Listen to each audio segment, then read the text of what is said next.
Kamareddy Yashoda hospital doctor శృతి Sagar media సమావేశం నిర్వహించారు. ఈ సందర్భంగా డాక్టర్ శృతి సాగర్ మాట్లాడుతూ స్వరూప 40 సంవత్సరాల మహిళ గత 6 నెలలుగా ఘన మరియు ద్రవ ఆహారాలు రెండింటినీ మింగటంలో ఇబ్బంది పడుతూ ఉండేదని అన్నారు.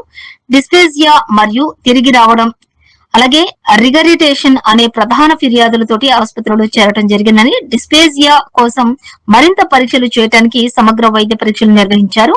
ఈ ప్రక్రియ విజయవంతంగా పూర్తయిందని కూడా తెలిపారు. ఇవాళ మనం అందరం ఇక్కడ గ్యాదర్ అయిన మెయిన్ రీజన్ ఏంటంటే రేర్ డిజీజ్ డయాగ్నోసిస్ జరగడం ప్లస్ దానికి 1 డేలో ఎండోస్కోపిక్ ప్రొసీజర్ ద్వారా కంప్లీట్ రిలీఫ్ ఇవ్వడం అనేది జరిగింది. ఇది లాస్ట్ మంత్ జూలైలో మనం చేశాం అనమాట.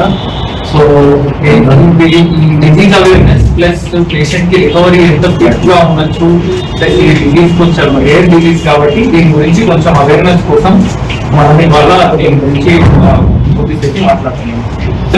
తర్వాత ఈ జబ్బు గురించి జస్ట్ బ్రీఫ్ గా కొంచెం మాట్లాడుతున్నాం. సో ఇది 40 years old లేడీ. తనకి పాపం 6 months నుంచి ఫుడ్ తినడానికైనా వాటర్ తాగడానికైనా ప్రతిసారి ఇబ్బంది.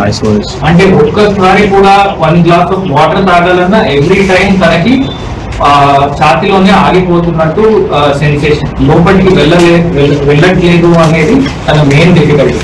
సో ప్రతిసారి న్యాచురల్ గా అన్నం తినడానికి కూర్చోడానికి ప్రతిసారి అది ఒక ఇబ్బందిగా ఉండడం అనేది లైఫ్ లో చాలా పెద్ద డిస్టర్బెన్స్. దీంతో దగ్గు రావడం, రాత్రి అంతా మేలుకు రావడం, ఛాతి నొప్పి రావడం, ఇలా 6 నెలలుగా కంటిన్యూస్ తను సఫర్ అవుతానే ఉంది. ఒక ప్లేట్ భోజనం కూడా షీ కెనాట్, అంటే ½ an hour టైం దాటి తప్ప షీ కెనాట్ ఫినిష్ 1 plate కూడా తినలేదు అనమాట. సో ఇలా ఇనిషియలీ 6 months అక్కడిక్కడ తిరిగి మెడిసిన్స్ తీసుకున్నా తనకి రిలీఫ్ అనేది దొరకలేదు ఎక్కడ. ఎందుకంటే మింగడానికి ఇబ్బంది కాబట్టి అన్నదానంలో ఏమైనా ప్రాబ్లం ఉందా అనేది చెప్పేసి ఎండోస్కోప్ పరీక్ష కెమెరా వేసి మన లోకల్ గానే డాక్టర్ గారు చూశారు. కానీ దారిలో ఏమీ అడ్డంకి లేదు.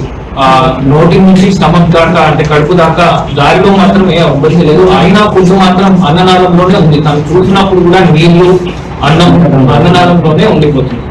ఇది ఒక రేర్ జబ్బు ఉండొచ్చు, అన్ననాళంలో మాంస కండరాల్లో ప్రాబ్లం ఉండొచ్చు అని తను సస్పెక్ట్ చేసి, సో దీనికి ఇంతకు ముందు సొల్యూషన్ అంత క్లియర్ గా ఉండేది కాదు. బెలూన్ పెట్టి దాన్ని ఓపెన్ చేయడము, లేకపోతే అక్కడ ఏదైనా లోకల్ గా ఇంజెక్షన్స్ ఇవ్వడము, లేదంటే పెద్ద సర్జరీ ఒకటే ఆప్షన్ ఉండేది. పెద్దగా ఓపెన్ చేసి ఆ మాంస కండరాలను టైట్ ఉన్న వాటిని కట్ చేసి యూజ్ చేయడం, అదొకటే సొల్యూషన్.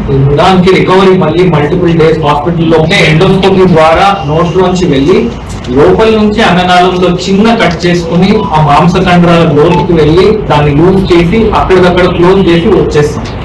దీని ద్వారా అడ్వాంటేజ్ ఏంటంటే పేషెంట్ కి బయట ఎక్కడ కట్ ఉండదు, హాస్పిటల్లో ఉండాల్సిన అవసరం ఒకటే రోజు, మర్నాడు నుంచే ఫుడ్ తినొచ్చు, నెక్స్ట్ డే నుంచే ఇమీడియట్ రిలీఫ్ వస్తుంది, మళ్ళీ దాన్ని ఏం చేయాల్సిన అవసరం లేదు.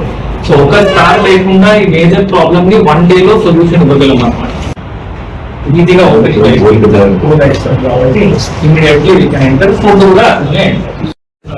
అవేర్నెస్ వచ్చి అంటే డయాగ్నోసిస్ ట్రీట్మెంట్ అయింది కాబట్టి most likely she will have complete relief. మళ్ళీ ఫ్యూచర్ లో కూడా ఈ ప్రాబ్లం రాదు.